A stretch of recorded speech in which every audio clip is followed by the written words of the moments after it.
Hello guys, ரொம்ப நாளுக்கு அப்புறம் ஒரு ஃபுட்டு எப்படி சொல்றது, ஒரு நம்ம தமிழ்நாட்டில் கிராமத்தில் எப்படி சாப்பிடுவாங்களோ அந்த மாதிரி ஒரு ஃபுட்டு ரொம்ப நாளுக்கு அப்புறம் சூப்பரா. இங்க வந்து அபுதாபில வந்து மண் வாசனை சொல்லிட்டு ஒரு கடை சூப்பரா இருந்துச்சு. ஜஸ்ட் ஒருத்தர்கிட்ட ஃபீட்பேக் கேட்போம். ஏங்க வணக்கம் வணக்கம் வணக்கம், இவருதான் மதி அண்ணன், என்னோட அண்ணன்.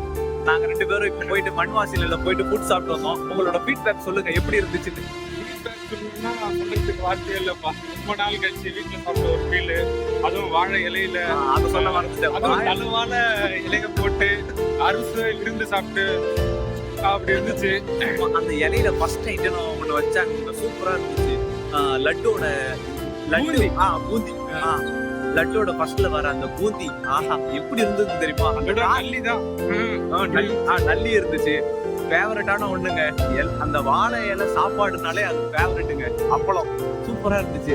2 அப்பளம் கொடுத்தாங்க, 2த்தையும் சாப்பிட்டோம். அன்லிமிட்டெட் ரைஸ், அதுக்கப்புறம் தேங்காய் துவையல், பொரியல் எல்லாம் சூப்பர். உங்களுக்கு எதுங்க பிடிச்சது? அதுல எனக்கு எது பிடிச்சதா? எனக்கு அங்க சர்வீஸ் பண்ணிட்டு இருந்த அந்த பொண்ணு பிடிச்சது. இல்லைங்க, அங்க பொண்ணு சர்வீஸ் பண்ணல, அவர் ஏமாத்துறாரு.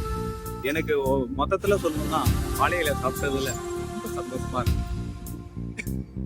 Mahesh, no feedback. Mahesh, I am really very sorry man. We did some plans but happened something.